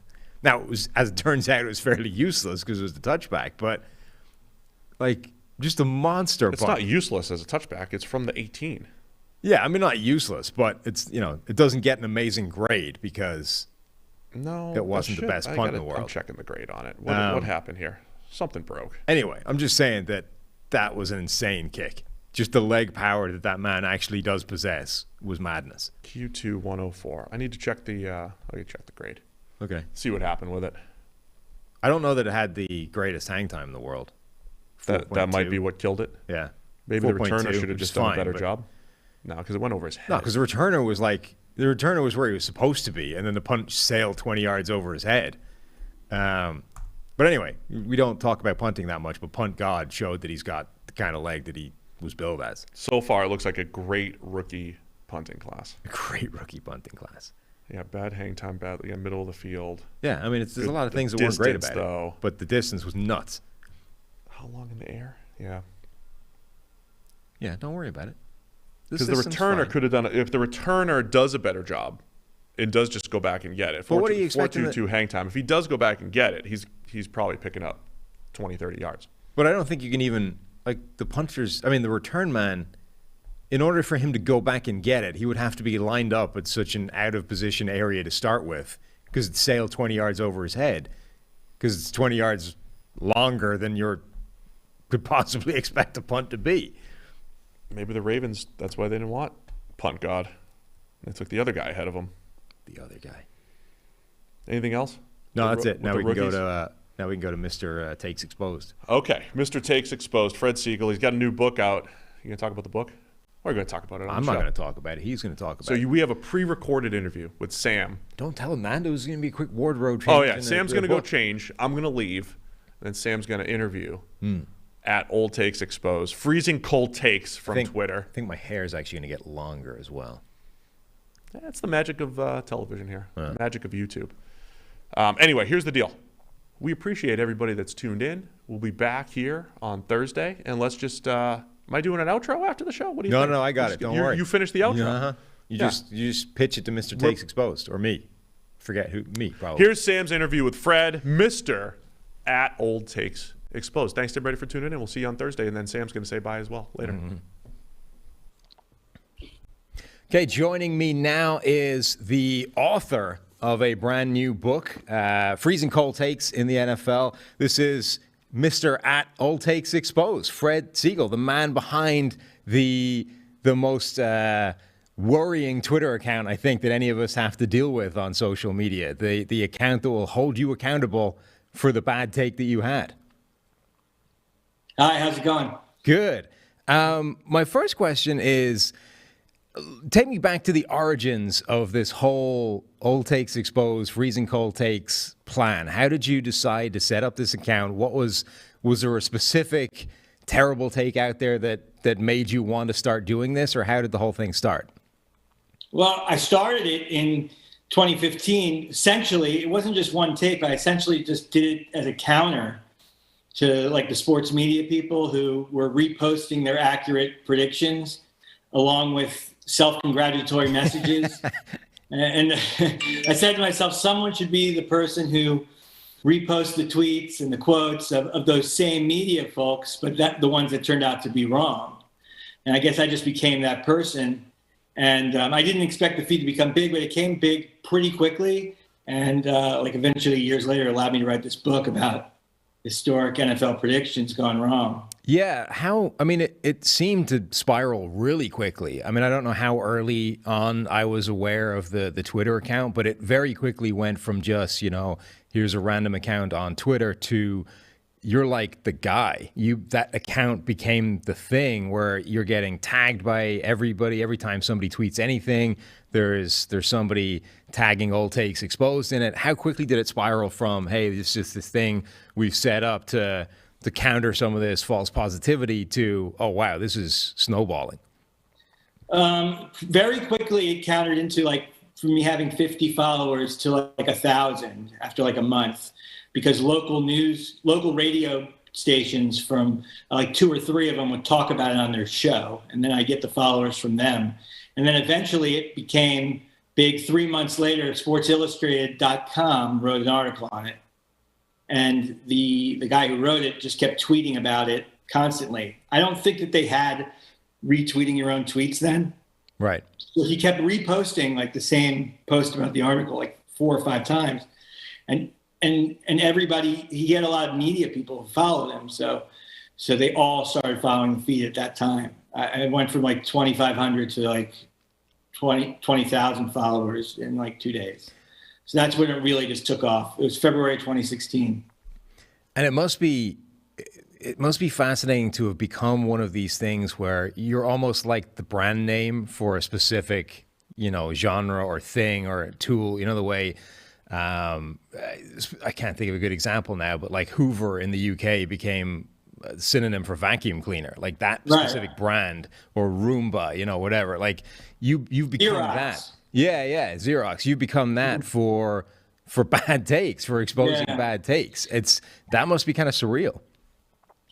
Yeah, there's certain things that happen sometimes when I first started the feed where someone would say that this show just mentioned you because I wasn't watching and someone else was, and it was all those moments were pretty big. But the book is probably the biggest moment because that was more work than anything I've ever done in the feed.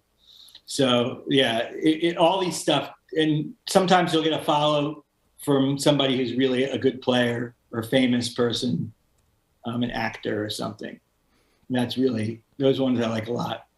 So when you send us the little advanced copy of the book here, I started going through it and looking, and the first thing obviously is let's make sure that there's no terrible take from me personally, and then PFF generally in it.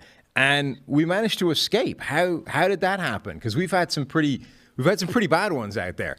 Well, I just think that you got saved by the fact that a lot of the book is from 2000 and before 2000. A lot of the stuff in it. So we're just too new to have gotten on the bad list of the book. Yeah, I mean, there's some tweets about draft picks and preseason. When someone performs well in a preseason game, a lot of times immediately there'll be a fallacious belief that one performance is indicative of future success. Right. And everyone talks about it. I have a whole chapter on that. Oh yeah. And you could have been there, but it was really kind of just word requirements. I mean, you may have been in whatever 10,000 words that I didn't use for the book. The off season must be like hot take. It's the golden time for hot takes. The draft and then preseason, I would imagine, are the best possible. Almost all seasons, all part of NFL, the whole year. But the draft is big, and then whatever the day of free agency, first day of free agency. Right. But those are when the cold takes are made. Yes. Yeah. So for future times, but it's not really at that time. Like during the draft, it's not really a time where I have like great stuff to post unless it's someone declaring that this guy won't be a first round pick. No way. And then he's a first round pick. So otherwise it's just all these hot takes that are going to be used in the future. One last question before we get into the meat of the book. This has gotten so big that you must have to have like, a system. There must be bureaucracy involved in this. This can't just be like, hey, let's this bad take for future. You must have to have like a whole library set up for this so you can access these. How does that whole process work now? That's something that I like to sometimes make people think is like a myth. It's like a myth. Like I have like the Truman Show, the Ed Harris, and like people think I have like a room. Yeah. No, I don't do that. I don't have the bandwidth to do that. So I bookmark them. But otherwise, it's when something happens, I'll use the search terms to try to find something, or just a million people will send me something that is posted. Like PFF is really big for you guys for cold takes, but it gets to be like every time you guys say something or somebody says something, PFF media team, your media team is very, very, very active.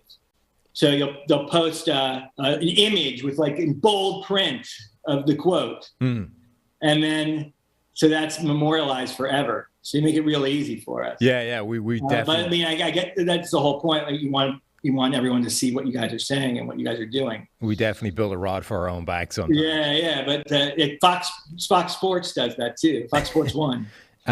So how did you decide? So the way this book is laid out, I thought was pretty interesting. Is you've basically taken a collection of some of the biggest and boldest bad takes, cold takes ever, and kind of told the story about them in each chapter. Mm-hmm. How did you decide which of these things you were going to do? Because a lot of them kind of skew quite. Back in history in this time where everything is immediate and everything is what happened 5 minutes ago. Well, I wanted to spread it around a bit. I mean, I could have wrote a whole book on the Patriots, but I didn't. I only eliminated it to 2 chapters. And then it just whatever I could find was the most interesting story and the one that people could relate to. And I did skew it to about people and players who were historic players and teams in the league, because at the end of the day, that's what people want to read about. So it really kind of was a balance with that. But what I didn't do, and I was going to do this, but it really just came across so poorly, was I didn't take like a single player and write a whole chapter about all the bad takes about a player who failed. Right. Like, unless it was somebody who has owned it. Like I did one chapter on Tony Mandarich, but he's been so open in the media about his being a bust and his steroid abuse, I felt like it wasn't really a pile-on. But like I wouldn't do one on Trent Richardson, because the whole chapter would just be like just reliving how Trent Richardson was a bust, and it just didn't go well. Like, it's like tough. You could use one post about it or one tweet, but that's it. Like one quote. It's tough sometimes to reflect on those guys without just making whatever you say. Because those guys are like, they're still humans, and it's just like you're piling on that person. Yeah. For a whole chapter, it just didn't go good. I really like the Bill Belichick stuff in the book, because I think even, obviously now he's cemented as this greatest coach of all time, and a lot of the generation of football fans now, they kind of only know a landscape where Bill Belichick has just been the best head coach in the NFL, 20 years. And then there's a sort of group that are older than that and realize that, hey, now you're hearing this a lot more. Tom Brady's gone to Tampa Bay. Tom Brady was the reason the Patriots are winning all the Super Bowls. And if you look at Bill Belichick before Brady, it's not so great. And they'll point you to the Cleveland Browns stuff, his record as a head coach of the Browns. And then people kind of forget the middle bit, which was this fascinating part of your first chapter, right? One of the early chapters, about him being in New York with the Jets under Bill Parcells, essentially having an arrangement to take over that job once Parcells stepped aside, and then reneging on it to jump ship to the Patriots. And that's how we got the Bill Belichick Patriots dynasty in the first place. Yeah. He took over for the Jets via contract. Parcells left as the Jets head coach. He was the defensive coordinator, and he was immediately bumped up to head coach. But after a day, he wasn't even formally introduced yet. He quit in some weird press conference, very Belichickian style. And at that point, the New York media just went off on him. And talked about how he just didn't want to follow Parcells. He's scared. He's just not the type of guy who could be a head coach. And then for 3 weeks, he was trying to extricate himself from the Jets contract so he could sign with the Patriots. It was very transparent that the Patriots were going to sign him. So all those 3 weeks after each legal hearing, there was more pile on. So it was really like a 3-week marathon of piling on Belichick, talking about why anyone would want to have him. His last head coaching job, he had a losing record and made the playoffs once. And then when he was hired by the Patriots, it was the same thing. So it was really like a month of Belichick takes. And it was all these takes, and so many of them were so obviously motivated by just the fact, just that the reneging on the Jets and trying to jump to the Patriots. And it was a lot like the Josh McDaniels thing that happened recently, with the Colts, where he essentially had a deal worked out with the Colts, had dinner with Jim Irsay and just decided, no, to hell with this. I'm out of here. Yeah. And it was the same thing. It wasn't focused on the coach. It wasn't focused on what Bill Belichick can be. You did get some people referencing his tenure as the Browns head coach, et cetera, but most of it was just, you can't give a franchise to this guy who would, welch in a deal in the last second and turn his back and run away. And that's where it lost, all trace of sanity. Yeah. And I think that when you're looking at it from the outside and you're not inside Bill Belichick's head, it's easy to look at it in a narrative that you create. But in actuality, he was very uncomfortable with Parcells was staying on as some front office job. And Belichick wanted full control. And he was very uncomfortable with that whole thing. And that's why he wanted to leave. And he was going to make more money in New England. He got along with Bob Kraft, and Parcells didn't. So all that stuff wasn't really thought about when you're making these. So you only see what's on its face, which is a guy who looked disheveled, quitting, and making it believe like he didn't want to follow the great Bill Parcells. And I would imagine that Bill Belichick, more than most people, would not do well with somebody over the top of him. Especially somebody who knows what they're doing. Yeah. Like Parcells. That's just a recipe for a complete disaster. Yeah, he did not want anyone over him. He was very uncomfortable with it. That's why and Parcells quitting the second the season ended, when it was so obvious that the Patriots were very interested in Belichick, was a very shady thing on its face.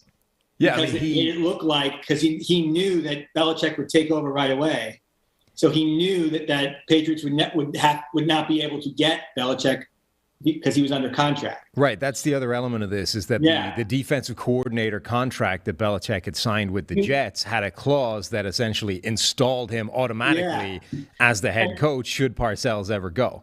And Parcells, and a couple days before the last game of the season, the Patriots were sniffing around Belichick, and then Parcells quit the day after the season ended. I can't think of another example of that. Did that kind of contract clause die with this drama, or? I don't know. They have it in the college football. I know that. Right. I remember when Jimbo Fisher took over for FSU. That was the case. But yeah, I don't know if they have that. I do think they have the coach in waiting thing. Yeah. So, but for some people, but those usually end with the assistant coach being impatient and leaving anyway. You said we talked before we came on air a little bit, and you said, you specifically didn't want to just stuff the book full of the Twitter account, right? The tweets, the short nuggets that everybody knows from the account. You did that in one chapter, though, which was focusing on the draft, which I think sort of highlights just how, fertile a breeding ground the draft is for these kind of takes. And I just want to mention a couple of them because some of them are amazing. This one is one of my favorites from Kevin Flowers from Newcastle, Pennsylvania News. Never heard of the man, never heard of the publication. But without a doubt, Peyton Manning will be the 1998 draft's biggest flop for whoever has the misfortune to draft this overrated collegian. That has to be one of the most spectacular misses of all time. Yeah, and then Peyton Manning was close to a sure thing. I mean, he had such a great pedigree, and there was a couple of people who said, a lot of people said that they should pick Leaf over Manning, which was bad within itself. But I don't think anybody thought Leaf was going to be a huge bust. No, it's actually so it was really kind of just who's going to be better type thing. That is one of the most fascinating sort of. I think that's a turning point in the whole way that the NFL evaluated draft prospects because I got interested in this a while ago and I dug up some old 1998 draft preview magazines and stuff, like the original ones to find out is it all hindsight? Because when you look back at it, it's like how did anybody make this mistake? You have Peyton Manning from, quarterbacking royalty, just the cleanest prospect you can think of. And then you had Ryan Leaf who wasn't. And it's looks obvious now. How did people screw this up? And you go back and you're like, well, okay, let's be fair to these people. Let's see what it looked like at the time. And at the time, it looked obvious. I don't understand why it was such a sort of 50-50 decision because I was reading this feature in the ESPN preview magazine and the interview starts off by talking about how Peyton Manning, since the end of the college season, Manning has been locked in the film room in Tennessee, just grinding tape and doing the occasional round of golf, whilst Ryan Leaf had been on the banquet circuit, had put on 40 pounds or something, and did the interview with this guy from a hot tub where he compared him to Chuck Wepner, that old boxer who bald with the hair everywhere in the gut, who got his ass kicked by Muhammad Ali or whatever. Not a flattering comp, right? And he's comparing him to this guy easing his gut into the hot tub, talking about how he hasn't really done any workouts since the college football season ended because he's been on the banquet circuit. And you're like, what are we talking about here? These are not the same thing. How is this still a 50-50 call? Right. And sometimes you wonder whether it's selective in the process of who's whether you're selecting Ryan Leaf takes or Ryan Leaf predictions that he's going to be better and inserting those in, making it look closer than it is because that's interesting.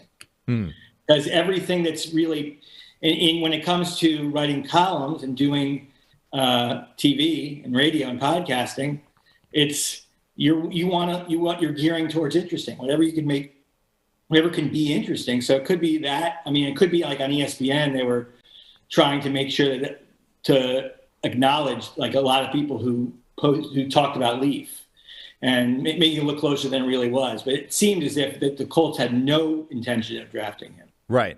And even from that article, again, they had a quote from a guy who they termed, I think, a curmudgeonly coach or a curmudgeonly scout or something from Pittsburgh, I think. And this guy absolutely nailed it. He had 100%. He's like, Manning's a superstar. Ryan Leaf, the attitude, never work, disaster. And this guy was just dismissed as a curmudgeon, because he was writing off this guy with the huge arm and the big stature because, these small little things like work ethic and character concerns. Yeah, I mean, we see that a lot now with people who don't really necessarily deserve it. Right. But based on what we hear about Leaf, that he was one who actually deserved it. And it seems like quarterbacks generally, obviously it's the hardest position in the NFL to play. It's the hardest position, I think, to evaluate. Consequently, it leads to some of the worst takes ever. And, PFF, absolutely no stranger to this, right? We didn't like Josh Allen for the 2 years that he wasn't very good and said, we were actually pretty careful in terms of how we phrased the Josh Allen criticism particularly at draft time, we did not write him off. We just said it was, it's not that likely he becomes amazing. But I mean, I wrote off Tom Brady in 2014, effectively, along with a bunch of other people. Yeah, I think I remember that you had like a very statistic-based reason why Brady wasn't. I had an article that said ran on ESPN and said that Tom Brady is no longer a top 5 quarterback. And to be fair, people said it to me all the time. I didn't cover that in the book because I had covered a lot of Patriots already. But if I ever did a volume 2, it would be from the Patriots from 2006 to 2019, especially November. Yeah. After they lost to Kansas City. That was the fun thing, right? They got destroyed. They were 1-3, and Trent Dilfer was on the field and said, "It's a weak team, the New England Patriots." Yeah. So that article came out the summer before that season. So it was like, Tom Brady is no longer a top 5 quarterback. Look at all these ways he's declining statistically. He's 37 years old or whatever it is. Like, that's the age quarterbacks get old. We're done. And it's like, he's coming from such a high point. It might take a while, but like the elite Tom Brady is in the past. And then the start of that season happened, and the Kansas City game happened, and he was a disaster in that game. And I was like taking victory laps. I was like, see, I told you, it's over. Tom Brady's done. And then like, boom, from that moment on, he's like the greatest quarterback in the NFL. Yeah. That was the on to Cincinnati game. Right. Yeah. The next day was on to Cincinnati. That didn't age particularly well. And then Seth had his famous, Justin Herbert can't play line that's been pretty big. Yeah, that's a good one. The Justin Herbert one's good because people watched Justin Herbert in college, the end of his college career. Yeah. And he didn't look like, I guess it may have been the offense they were running, but he didn't look like he was going to be a star NFL quarterback, especially in that bowl game. No, I mean, there was a lot of his college career got worse as it went on. I mean, he started off looking fantastic, and then it declined to the point where people like Seth just wrote him off entirely. But I use that to say that, look, nobody is immune for terrible takes. That being said, there's some absolute winners in here as well. Ron Jaworski had an amazing one. In 5 years, we'll talk about Kellen Clemens the way we talk about Tom Brady. This was in 2006. So that didn't age tremendously well. And then the other thing I wanted to hit on is the Brian Brohm versus Aaron Rodgers thing, because that's one that I think people forget just how big a loyal supporter group Brian Brohm had. There were such a ton of people that thought that guy was going to be amazing. And it probably should have been like a little bit of a red flag that the NFL clearly didn't agree when he was drafted where he was drafted. Because, the supporters of Brian Brohm had that guy as a first-round pick all the way. Obviously, the NFL didn't agree. He went lower in the draft. And then it just it just never happened. Well, he was graded after his junior season, and Louisville won the Orange Bowl that year. They had Bobby Petrino. Bobby Petrino left to go to Atlanta right after. And Brohm was graded top 10 pick if he would have gone out. Now, I don't know what would have happened after the combine or everything, but he was graded top 10. And then he stayed his senior year. They had a different coach. He didn't play as well. And then he was borderline first round. Going into the draft, Brett Favre had just, quote unquote, retired. Yeah. And he eventually went to the Jets later in the summer, but he was gone, and Aaron Rodgers was finally taking over. Aaron Rodgers had been the backup for 3 years, and he played about one half of meaningful football for the Packers. And nobody knew what he was going to be at the time. He was a complete enigma. Mm-hmm. And when they picked Brohm, people looked at it in the second round of the 2008 draft. People looked at it as kind of like the situation where they picked Rodgers in the first round in 2005 when they already had Favre. And when they picked him in the second round, they went to the studio, and that's where Merrill Hodge and Todd McShay was, and they said that Brohm has more upside than Aaron Rodgers. And they think that Brian Brohm has a better chance to be the Packers quarterback. Brahm's career was terrible in the NFL. Yeah. And I think one thing that kind of characterizes some of the worst freezing cold takes, or the best ones, depending on which way you're looking at it, is it's the ones where something happens after the take that kind of, so it's one thing to say something that's fundamentally wrong to begin with, right? And it just looks silly. It's another thing to say something that, you could kind of see where they were coming from, and then from that moment on, every shred of evidence heads in the other direction. So like the Tom Brady, the perfect guy for that's Carson Wentz. Yeah, like the Tom Brady is declining thing. It was a legitimate hot take at the time, right? Most people didn't agree with it at the time, but then from that moment on, from that like Kansas City game onwards, it completely changed, and it looks worse and worse as the year. I have a 9-year-old daughter. She's going into the 4th grade, and she's as old as that take that Tom Brady was declining and his career is, over. Like, that's how badly that aged. Well, I mean, you were one of the first people to do it if you did it over the summer. So you probably were hazed about it when you did it. But after that Chiefs game, that 1 week in 2014, that's when a lot of people had that opinion. Yeah. A lot of people had it.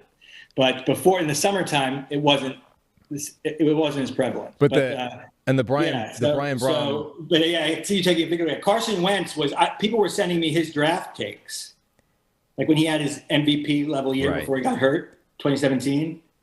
People were sending me the people who thought he was going to be bad after the draft, and I posted them and now Carson Wentz has gotten worse every year. And the Brian Brown, Aaron Rodgers one is a good example because however hot that was at the moment.